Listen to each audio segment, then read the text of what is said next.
Welcome to another edition of the Gridiron Report. I'm Jarret Johnson, and I want to welcome you to a special edition of the Gridiron Report. Fall camp is winding down.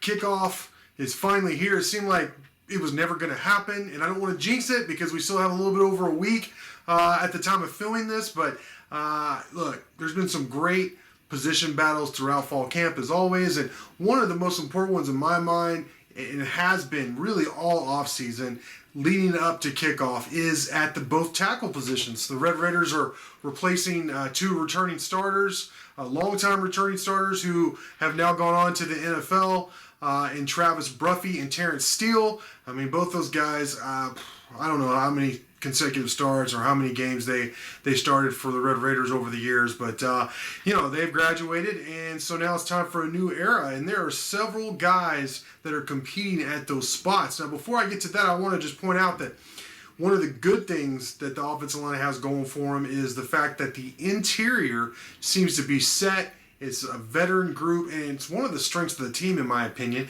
You got Dawson Deaton, who made every start at center last year. Jack Anderson, an all Big 12 performer. And then Weston Wright, who really, he played for Jack Sum, who was out a lot of the season last year. And Weston Wright played very, very well.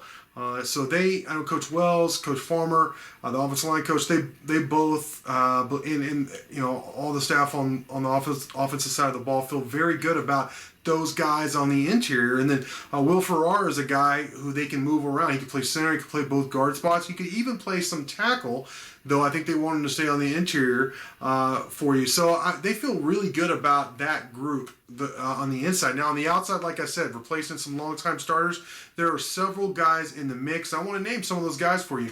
Zach Adams, a senior, has been in the program for a long time. Big guy. He's a Texan native who actually went out to the East Coast, I believe Virginia. He was happy to come home back to Texas to play college ball. He's developed, over a long time, and like I said, sat behind a couple long-time starters, and now he's getting a shot. And now, because of the blanket waiver, he has more than just 1 year. He has 2 years possibly of playing, starting at tackle for Texas Tech. You have some other guys in the mix. A newcomer is Ethan Card, ginormous guy, junior college transfer, 6'8", 320, I believe, 325. Last I heard, and he's a guy that I remember on his official visit. The big thing was that he went out to Rawls and played golf. Now remember, 6'8", 320, swinging a golf club. All right, and I heard he could actually he was pretty accurate, and of course can hit the ball a ton. So that gives you an idea of his athletic ability. And I know Coach Farmer, Coach Wells have both said some really good things about him all off season. Another returning guy I want to mention is Landon Peterson. He came in last year as a freshman, developed, and I heard he's repping, with the twos, sometime with the ones. He's getting in there, playing some tackling. He was a highly rated guy. I look forward to seeing if he gets to, opportunity to work in there, because obviously you have a long time, a lot of eligibility for Landon to play tackle for you.